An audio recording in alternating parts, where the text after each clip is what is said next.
Halo teman-teman, kami dari kelompok 2 akan menjelaskan tentang pemahaman, sejarah, tujuan, dan konsep dasar dari ilmu epidemiologi.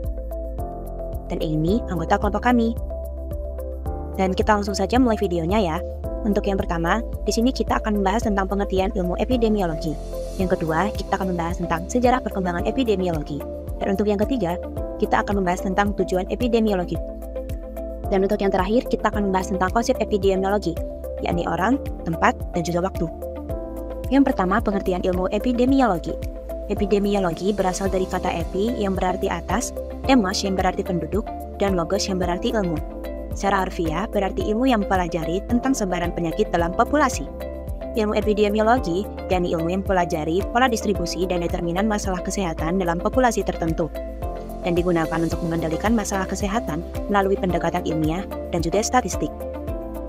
Dan juga fokus pada penyakit menular maupun tidak menular, serta faktor risiko. Yang kedua, sejarah perkembangan epidemiologi.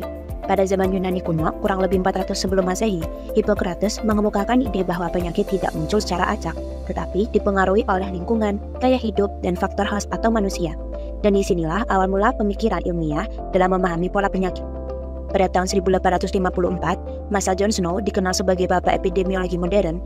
Ia menyelidiki bahwa kolera di London, sehingga ia menghubungkan kasus kolera dengan pencemaran sumber air minum dari pompa air di Broad Street.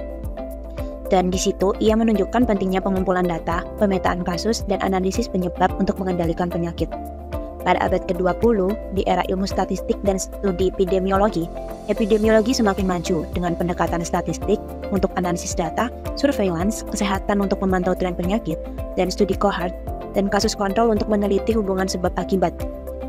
Di sini, epidemiologi menjadi ilmu yang sistematis dan berbasis bukti.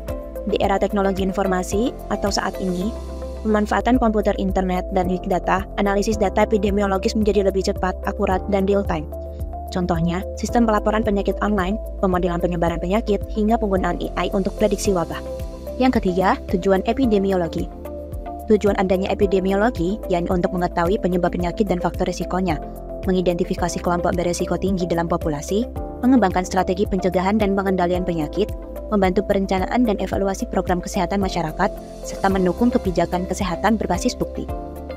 Yang terakhir yakni konsep epidemiologi, yang mencangkup orang, tempat, dan juga waktu. Pada konsep ini digunakan dalam epidemiologi untuk memahami pola penyebaran penyakit dengan melihat siapa yang terkena, di mana penyakit terjadi, dan kapan penyakit muncul. Yang pertama, orang atau person.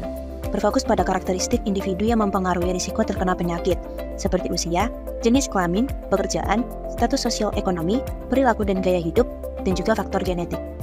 Dan untuk contohnya, pada usia, campak lebih banyak pada anak-anak, sedangkan hipertensi lebih banyak pada usia lanjut.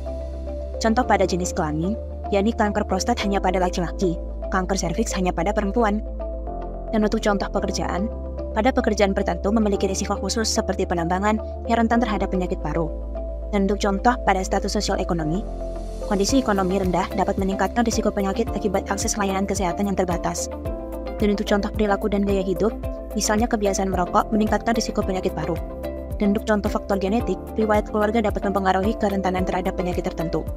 Dan tujuan analisis tersebut untuk mengetahui kelompok penduduk yang berisiko tinggi, sehingga intervensi bisa tepat sasaran.